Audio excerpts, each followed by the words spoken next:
সুপ্রিয় দর্শক, আসসালামু আলাইকুম। আপনাদের সবাইকে স্বাগত জানাচ্ছি এখনকার আলোচনায়। আপনাদের সঙ্গে আছি আমি সিরাজুল ইসলাম। দর্শক, ব্রেকিং নিউজ আছে। মার্কিন প্রেসিডেন্ট ডোনাল্ড ট্রাম্প বলেছেন ইরানের সাথে চুক্তি শেষ। কেন তিনি এই কথা বলেছেন? তিনি এই কথা বলেছেন এই কারণে যে গতকাল হরমুজ প্রণালী এলাকায় ইরান দুটি তেলবাহী ট্যাঙ্কারে ড্রোন হামলা চালিয়েছিল। তারপরে আমেরিকা ইরানের উপর হামলা চালিয়েছে। এর জবাবে ইরান কুয়েত এবং বাহরাইনের মোট 85টি লক্ষ্যবস্তুতে হামলা চালিয়েছে। তার মানে ইরান খুব কড়া জবাব দিয়েছে। এই ঘটনার পর নেটো সম্মেলনে, আপনারা সবাই জানেন মনে হয়, তুরস্কের ইস্তাম্বুল শহরে নেটো সম্মেলন হচ্ছে। এই নেটো সম্মেলনে ডোনাল্ড ট্রাম্প আজকে ঘোষণা করেছেন যে ইরানের সাথে ডিল ইজ ওভার, অর্থাৎ ইরানের সাথে চুক্তি শেষ। তিনি একই সাথে বলেছেন যে আমি মনে করি চুক্তি শেষ, এর কোনো মানে নেই, ইরানের সাথে আলোচনা শুধু সময় ক্ষেপণ করা। তবে যারা আলোচনা করছে তারা যদি মনে করে ইরানের সাথে আলোচনা করতে পারে। এই প্রেক্ষাপটে ইরান কি করবে? এবং প্রশ্ন আসছে, তাহলে কি মার্কিন প্রেসিডেন্ট ডোনাল্ড ট্রাম্পের এই বক্তব্যের পর ইরানের সাথে আমেরিকার পূর্ণমাত্রায় যুদ্ধ শুরু হয়ে যাচ্ছে কিনা? ট্রাম্পের এই ঘোষণাকে নেতানিয়াহু কিন্তু সুযোগ হিসেবে কাজে লাগাতে পারে। নেতানিয়াহু ইরানের বিরুদ্ধে যুদ্ধ করতে চায়, এটা কিন্তু একদম ওপেন সিক্রেট। এদিকে মার্কিন যুদ্ধমন্ত্রী পিট হেগসেথের ইসরায়েল সফরে যাওয়ার কথা ছিল, তিনি কিন্তু এই সফর বাতিল করেছেন। তাহলে পরিস্থিতি কি আরও বেশি জটিল হলো? অ্যাট দ্য সেম টাইম আন্তর্জাতিক বাজারে তেলের দাম বেড়ে গেছে 6%। অর্থাৎ এখন ব্রেন্ট ক্রুড, জাস্ট এই মুহূর্তের খবর, আমি যখন ভিডিওটা করছি, প্রতি ব্যারেল ব্রেন্ট ক্রুড বিক্রি হচ্ছে $78.93, অর্থাৎ প্রায় $79, যেটা $70 নিচেই চলে এসেছিল। আর ওয়েস্ট টেক্সাস ইন্টারমিডিয়েট, যেটা আমেরিকার টেক্সাসের তেল, সেটা বিক্রি হচ্ছে $74.99, অর্থাৎ প্রায় $75, 1 সেন্ট কম আছে। এপাশে শুধু তেলের দাম বেড়েই ক্ষান্ত হয়নি, আন্তর্জাতিক সব স্টক মার্কেটে দরপতন ঘটেছে। তবে সবচেয়ে বেশি দরপতন ঘটেছে দক্ষিণ কোরিয়ায়, 4%। জাপান, হংকং, আমেরিকা, ইউরোপ সব জায়গায় স্টক মার্কেটে ব্যাপক দরপতন ঘটেছে। সুপ্রিয় দর্শক, এই প্রেক্ষাপটে পরিস্থিতি আসলেই বেশ জটিল হয়ে উঠল। ইরান এ মুহূর্তে কি করবে? আমেরিকা নতুন করে যুদ্ধ শুরু করতে যাচ্ছে কিনা এবং ইসরায়েল সুযোগ দেবে কিনা? পিট হেগসেথের এই সফর, ইসরায়েলি সফর বাতিল করার মানে কি, এবং আন্তর্জাতিক বাজারে দ্রুত গতিতে 6% তেলের দাম কেন বেড়ে গেল, পরিস্থিতি আসলে কোথায় যাচ্ছে, এই নিয়ে একেবারে বিস্তারিত আলোচনা করার চেষ্টা করব। আশা করি আপনারা সঙ্গেই আছেন। আর যদি ভিডিও ভালো লাগে তাহলে লাইক, কমেন্ট, শেয়ার করুন এবং চ্যানেলটি সাবস্ক্রাইব করে সাথেই থাকবেন। দর্শক, চলুন বিস্তারিত আলোচনা করি। প্রথম আলোচনা হচ্ছে ইরানের সর্বোচ্চ নেতার জানাজা অনুষ্ঠান হচ্ছে, শোক মিছিল হচ্ছে। এর ভেতরেও ইরান বলছে, অভিযোগ করছে যে আমেরিকা উস্কানি দিয়ে কিছু কিছু জাহাজকে ইরানের নির্দেশিত পথ বাদ দিয়ে অন্য দিক দিয়ে চলার জন্য উস্কানি দিচ্ছে, যাতে একটা দ্বন্দ্ব সংঘাত তৈরি হয়। ইরান বলছে যে গতকাল দুটো জাহাজ এমন রুটে চলাচলের চেষ্টা করেছে, হরমুজ প্রণালী পার হওয়ার চেষ্টা করেছে, যে রুট ইরান দ্বারা নির্ধারিত না। অর্থাৎ ইরান বলেনি যে এই রুটে জাহাজ চালানো যাবে। ইরান বারবার বলছে যে আমরা যে রুট দেখিয়ে দিয়েছি, এই রুটে জাহাজ চলাচল করতে হবে, কোনো ঝামেলা নেই, নিরাপত্তার কোনো সমস্যা হবে না। কিন্তু কিছু কিছু জাহাজ কেন জানি ইরানের এই বক্তব্য না শুনে অন্য দিক দিয়ে চলাচল করছে। হতে পারে ইরানের এই কথা, ইরানের এই মাতব্বরি তারা মেনে নিতে চাইছে না। হতে পারে ইরানের এই মাতব্বরি, অর্থাৎ ইরানের এই যে দিক নির্দেশনা, এগুলো তাদের কাছে অপমানজনক মনে হচ্ছে। এতদিন যে ইরানের উপর হয়তো তারা নিষেধাজ্ঞা দিয়ে রেখেছিল, এখন ইরানের কথা মতো তাদেরকে জাহাজ চলাচল করতে হবে, তারা হয়তো প্রেস্টিজ ফিল করছে। আর আমেরিকা তো বলছে যে এক এক সময় এক এক রকমের কথাবার্তা আসছে, আমরা শুনতে পাচ্ছি। আমেরিকা একবার বলছে যে হরমুজ প্রণালী ইরানের কন্ট্রোলে থাকতে পারে, আবার তারা বলছে যে সেখানে তাদের কন্ট্রোল থাকবে না। নানান রকমের সংকট শঙ্কা আছে। যাই হোক, তো গতকাল দুইটা জাহাজ ইরানের নির্দেশিত পথ বাদ দিয়ে অন্য পথে যখন চলাচল করতে গেছে, তখন ইরান তাদের উপরে হামলা চালিয়েছে। তাদেরকে বলেছে নিশ্চয়ই, সবসময় ইরান যা বলে যে আমরা তাদেরকে রেডিও সিগন্যাল দিয়েছি, তাদেরকে বার্তা পাঠিয়েছি যে এই পথে না যাওয়ার জন্য। যখন না শুনেছে, অর্থাৎ ইরানের এই নির্দেশনা যখন লঙ্ঘন করেছে, তখন ইরান তাতে হামলা চালিয়েছে।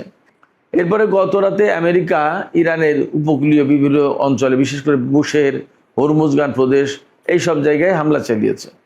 হামলা চালানোর পর ইরান ঠিকই জবাব দিয়েছে যে কুয়েতের আলী আল সালেম বিমান ঘাঁটি এবং বাহরাইনের মার্কিন পঞ্চম নৌবহরের যে ঘাঁটি, সেই ঘাঁটির বিভিন্ন স্থাপনায় মোট 85টি লক্ষ্যবস্তুতে ইরান হামলা চালিয়েছে। শুধু তাই না, মার্কিন MQ-9 রিপার ড্রোন পাঠিয়েছিল, সেই ড্রোনটা ভূপাতিত করেছে। তো সব কিছু মিলিয়ে গতকাল যে 85টা লক্ষ্যবস্তুতে হামলা চালিয়েছে ইরান, এটা কিন্তু অনেক বড় ঘটনা। এবং এই ঘটনা কখন ঘটলো? যখন ইরানের সর্বোচ্চ নেতার জানাজা এবং শোক মিছিল অনুষ্ঠান চলছে। আজকে ইরাকের নাজাফে জানাজা হবে, তারপরে আজকে ইরাকের কারবালায়ও হবে, পরপর 2 জায়গায় হবে। এবং সেখানে ইরানের প্রেসিডেন্ট থাকবেন, ইরাকের প্রধানমন্ত্রী থাকবেন, এবং এই জানাজার একটা আলাদা গুরুত্ব আছে, সেদিকে আর আমি এখন যাচ্ছি না। ইরাকে এই যে ইরানের সর্বোচ্চ নেতা জানাজা হচ্ছে, তিনি তো ইরানের মানুষ, ইরাকে হচ্ছে কেন? এখানে অনেক আঞ্চলিক এবং 2 দেশের ভেতরকার অনেক হিসাব নিকাশ কিন্তু এই ঘটনার ভেতর দিয়ে পরিষ্কার হচ্ছে এবং ফুটে উঠছে। যাই হোক, তো তারপরে আগামীকালকে তো মাসাদে তার চূড়ান্তভাবে তার জানাজা এবং দাফন অনুষ্ঠান সম্পন্ন হবে। তো এর ভেতরেও ইরান কিন্তু যুদ্ধের জন্য প্রস্তুত, তা পরিষ্কার করে দিল 85 জায়গায় হামলা চালিয়ে। এই যে গত কিছুদিন ধরে, এই গত 3-4 দিন একটু বন্ধ ছিল, তার আগে ইরানের সাথে আমেরিকার কয়েক দফা হামলা পাল্টা হামলার ঘটনা ঘটেছে, আবার আজকে ঘটলো। তো এই প্রেক্ষাপটে ডোনাল্ড ট্রাম্প অনেকটা রাগত স্বরে বা রাগান্বিত হয়ে, ক্ষুব্ধ হয়ে তিনি বলেছেন যে ইরানের সাথে চুক্তি ওভার। এর আগে যতবার ইরানের সাথে আমেরিকার ছোট ছোট হামলা পাল্টা হামলার ঘটনা ঘটেছে, তখন কিন্তু মার্কিন প্রেসিডেন্ট ওই হামলার কথা উল্লেখ করে বলেছে যে ইরানের সাথে এখনো চুক্তি বহাল আছে। আর আজকে তিনি বলছেন যে ওই চুক্তি ওভার, শেষ। তার মানে কি? তাহলে চুক্তি কি শেষ হয়ে গেলে এখন ইরানের সাথে আমেরিকার আবার যুদ্ধ শুরু হবে, নাকি আমেরিকা চুপচাপ এখান থেকে বেরিয়ে যাবে? আসলে কি হতে যাচ্ছে, এইটা নিয়ে আমি বিস্তারিত একটু আলোচনা করার চেষ্টা করি। কয়েকটা অ্যাঙ্গেল থেকে এই আলোচনাগুলো হওয়া দরকার। প্রথম অ্যাঙ্গেল হচ্ছে কূটনৈতিক অ্যাঙ্গেল। যে কথা বলা হচ্ছে যে চুক্তি শেষ, চুক্তি যদি শেষ হয় তাহলে কি হবে? তাহলে যুদ্ধ, অথবা আমেরিকাকে একেবারে চুপ থাকার প্রশ্ন।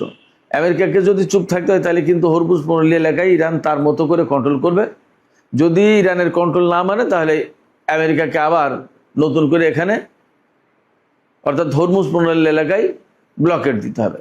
তাহলে আবার যে সংঘর্ষ, সেই দিকেই চলে গেল পরিস্থিতি। কিন্তু এখানে কূটনৈতিক যে অ্যাঙ্গেল, সেই জায়গা থেকে আমরা যে কথা বলতে পারি সেটা হচ্ছে, যদি আমরা ধরে নিই ডোনাল্ড ট্রাম্পের এই বক্তব্য সঠিক যে যুদ্ধবিরতি শেষ বা চুক্তি শেষ, যদি তাই হয়, তাহলে কিন্তু এই যুদ্ধবিরতি চুক্তিটা একদম মারাত্মক রকমের ঝুঁকির মুখে আছে, ঝুঁকির মুখে পড়ে গেল। যে কোনো সময় আবার যুদ্ধ লেগে যেতে পারে। তবে এখানে একটা লক্ষণীয় ব্যাপার আছে। সেই লক্ষণীয় ব্যাপারটা হচ্ছে, ডোনাল্ড ট্রাম্প একদিকে বলছেন যে চুক্তি শেষ, আবার তিনি একই সাথে বলছেন যে যদি তার আলোচকরা ইরানের সাথে আলোচনা করতে চায়, সেটা তাদের ব্যাপার করতে পারে, তবে আমি মনে করি এটা সময় ক্ষেপণ। তার মানে তিনি কিন্তু একেবারে চূড়ান্তভাবে এমন ডিরেকশনস, এমন বক্তব্য দেননি যে ইরানের সাথে চুক্তি শেষ, ইরানের সাথে যুদ্ধবিরতি শেষ, ইরানের সাথে আর কোনো কথা নেই, আলোচনা নেই, এখন যুদ্ধ শুরু করো। তিনি কিন্তু এইরকম কোনো কথা বলেন। তার মানে এখনও এই যুদ্ধবিরতি বেঁচে থাকার আশা, সম্ভাবনা রয়েছে। যদি আমরা সামরিক অ্যাঙ্গেল থেকে এই বিষয়টি বিশ্লেষণ করি, তাহলে বলতে হবে হরমুজে আবার সংঘাত শুরু হতে পারে। হরমুজ এলাকায় যখনই সংঘাত শুরু হবে, তখন মধ্যপ্রাচ্যের যে সমস্ত মার্কিন ঘাঁটি আছে, সেখানে কিন্তু ইরান অবশ্যই পাল্টা হামলা চালাবে। যদি পাল্টা হামলা চালায়, তাহলে কি দাঁড়াবে?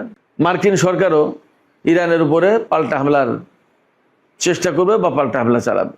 তখন 2 পক্ষের ভেতরে পূর্ণাঙ্গ সংঘাত আবার শুরু হতে পারে। তার মানে ডোনাল্ড ট্রাম্প এখন যে ঘোষণা দিলেন যে যুদ্ধবিরতি শেষ, এর মানে দাঁড়াচ্ছে যে আমেরিকা এবং ইরানের মধ্যে যে কূটনৈতিক যে কাঠামো, যে আলোচনার কাঠামো তৈরি হয়েছিল, সেই কাঠামো দুর্বল হয়ে গেল।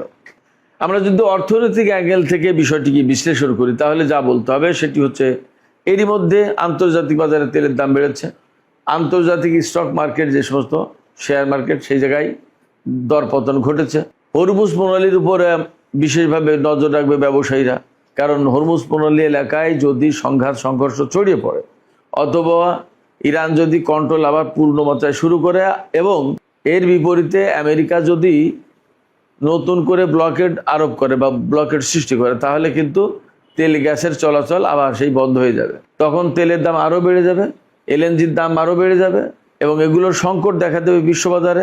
একই সাথে শিপিং বিমা, যেটা জাহাজে তেল আনা নেওয়া করতে গেলে বা জাহাজ গভীর সমুদ্রে পাঠাতে হলে তার বিমা লাগে, এই বিমা খরচ এখন আবার অনেক বেড়ে যাবে, তাতে তেলের খরচও বেড়ে যাবে। ইসরায়েলি অ্যাঙ্গেল থেকে যদি আমরা বিষয়টা বিশ্লেষণ করার চেষ্টা করি তাহলে দেখতে হবে যে এই যুদ্ধবিরতি যদি শেষ করে ফেলেন মার্কিন প্রেসিডেন্ট ডোনাল্ড ট্রাম্প, তিনি যদি ঘোষণা দেন যে এটা শেষ, ইরানের সাথে আর কোনো আলোচনা হবে না, তাহলে ইসরায়েলের প্রধানমন্ত্রী বেনিয়ামিন নেতানিয়াহু নতুন করে ইরানের বিরুদ্ধে যুদ্ধ শুরুর প্রস্তুতি নিতে পারেন। তিনি ডোনাল্ড ট্রাম্পের এই যুদ্ধবিরতি শেষ এই ঘোষণাকে যুদ্ধ শুরুর একটা সুযোগ হিসেবে নেতানিয়াহু দেখতে পারেন। তিনি বহুদিন ধরেই কিন্তু ইরানের সঙ্গে কূটনৈতিক প্রক্রিয়ার চেয়ে যুদ্ধের ভেতর দিয়ে সমস্যার সমাধানের কথা বলে আসছেন। এপাশে পাকিস্তান এবং কাতার অ্যাঙ্গেল একটা আছে। আমরা সবাই জানি যে ইরানের সাথে আমেরিকার এবং ইসরায়েলের যে যুদ্ধ হয়েছে তাতে যুদ্ধবিরতির ক্ষেত্রে প্রথমে পাকিস্তান খুবই গুরুত্বপূর্ণ ভূমিকা রেখেছে, পরবর্তীতে কাতারও মধ্যস্থতাকারী হিসেবে যুক্ত হয়েছে। এতে দেখা যায় এই দুই দেশ অনেক গুরুত্বপূর্ণ রোল প্লে করেছে এবং তাদের কারণে ইরান এবং আমেরিকার মধ্যে অনেক আলোচনা হয়েছে। কিন্তু এই মুহূর্তে যদি সেই আলোচনা ভেঙে যায় তাহলে তারা তাদের কূটনৈতিক চেষ্টা প্রচেষ্টা মার খেয়ে যায়, প্রশ্নের মুখে পড়বে, তাদের চেষ্টা প্রচেষ্টা অনেকটা ধাক্কা খাবে। এই জায়গা থেকে পাকিস্তান এবং কাতার অবশ্যই আমি মনে করি যে খুব দ্রুতই তারা আবার অ্যাক্টিভ হয়ে উঠবেন এবং দুই পক্ষকে আলোচনায় বসানোর জন্য চেষ্টা প্রচেষ্টা শুরু করবেন, হয়তো চূড়ান্তভাবে সফলও হতে পারে। ট্রাম্পের রাজনৈতিক অ্যাঙ্গেল, এটা আবার কি? এটা হচ্ছে 1 মাস আগেই ডোনাল্ড ট্রাম্প বলেছিলেন এই যুদ্ধের কারণে অর্থনীতি বিপর্যস্ত হয়ে পড়েছে। এখন 1 মাস পরে এসে যদি তিনি নতুন করে যুদ্ধ শুরু করেন তাহলে ধরে নিতে হবে তিনি হয়তো সামান্য একটু গুছিয়ে ওঠার চেষ্টা করেছিলেন এবং এই জন্য তিনি সময় ক্ষেপণের নামে যুদ্ধবিরতি চুক্তি করেছিলেন, কিন্তু প্রকৃতপক্ষে তার মনের ভিতরে যুদ্ধের কথাই ছিল। তবে এটাও ঠিক যে আমেরিকার যে অর্থনৈতিক অবস্থা, আমেরিকার যে প্রচুর পরিমাণে ঋণ এবং যে ব্যাংকিং যে পরিস্থিতি, তাতে আমেরিকা আবার নতুন করে যুদ্ধ শুরু করলে যে ভালো কিছু করতে পারবে এমনটি ভাবার কোনো কারণ আমরা দেখছি না। তবে আমি আবারও বলি, তার বক্তব্যে কিন্তু এক ধরনের ডাবল স্ট্যান্ডার্ড, দ্বিচারিতা আছে, দ্বৈত অবস্থান আছে। কীরকম? তিনি বলছেন যে যুদ্ধবিরতি শেষ, আবার বলছেন যে তার আলোচক দল যদি আলোচনা করতে চায় করতে পারে। তবে আমি মনে করি এটা সময় ক্ষেপণ। সবচেয়ে গুরুত্বপূর্ণ যে বিষয়টি সেটি হচ্ছে যে এই মুহূর্তে যুদ্ধবিরতি শেষ বা চুক্তি শেষ আর যুদ্ধ শুরু, এ দুটি কিন্তু একই বিষয় নয়, অনেক পার্থক্য আছে এর ভেতরে। যেমন ডোনাল্ড ট্রাম্প হয়তো বলতে পারেন যে যুদ্ধবিরতি শেষ, কিন্তু তিনি হুট করে আবার যুদ্ধ শুরু করতে পারবে না। কংগ্রেসের ব্যাপার আছে, আমেরিকার জনগণের ব্যাপার আছে, তার নিজস্ব দলের রাজনীতির ব্যাপার আছে, আগামী মিড টার্ম ইলেকশনের ব্যাপার আছে, বিশ্ব পরিস্থিতি আছে, বিশ্ব তেল গ্যাস অর্থাৎ জ্বালানির বাজার আছে, বিশ্ব অর্থনৈতিক মুদ্রা ব্যবস্থা বা স্টক এক্সচেঞ্জ এগুলোর ব্যাপার আছে। সেক্ষেত্রে ডোনাল্ড ট্রাম্প চাইলেই এই যুদ্ধবিরতি বাতিলও করতে পারবে না, আবার চাইলেই যুদ্ধ শুরু করতে পারবে না। দুই জায়গায় ডোনাল্ড ট্রাম্প আসলে বেশ মুশকিলে আছেন।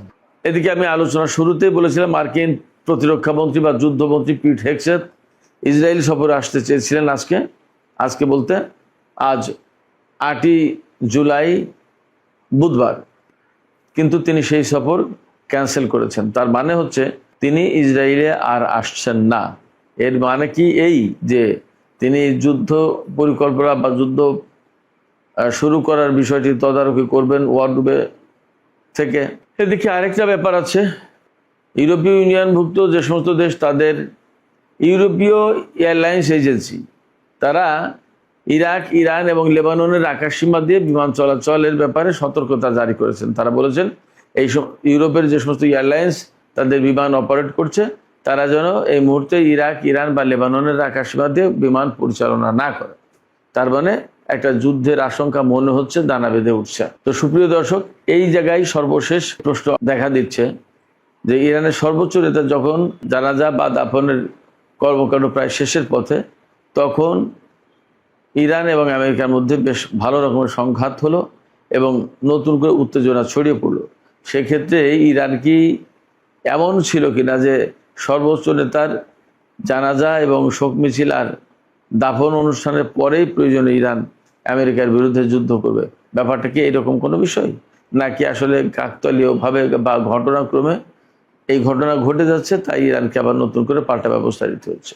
তবে এটা ঠিক যে সর্বোচ্চ নেতার জানাজা, শোক মিছিল এবং দাফনের অনুষ্ঠানের আয়োজন করার ভেতরেও ইরান সামরিকভাবে প্রস্তুত ছিল এবং আছে, সেটা বোঝা যাচ্ছে।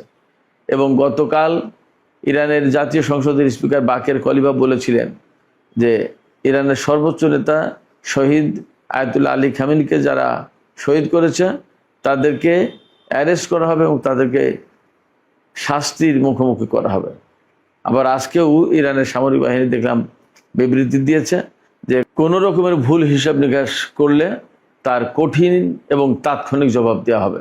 তার মানে দাঁড়াচ্ছে যে ইরানের সর্বোচ্চ নেতাকে ইরানি জনগণ যখন দাফনের প্রস্তুতি নিচ্ছে, কিন্তু একই সাথে তাদের সামরিক প্রস্তুতিও আছে।